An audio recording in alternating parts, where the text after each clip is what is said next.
Прометот во малопродажбата во Македонија бележи сериозен раст, особено кај трговијата со храна, пијалаци и тутун, објави денеска Државниот завод за статистика. Според официјалните податоци, во јуни 2025 година, во споредба со истиот месец лани, реалната стапка на прометот во оваа категорија е зголемена за 22,5%, додека номиналниот пораст изнесува дури 31,5%.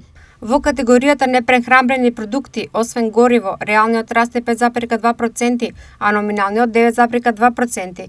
И воопшто во сите групи, освен трговија со горива, реалната стапка на пораст е 13,9%, а номиналната 20,4%. Велат од Државниот завод за статистика.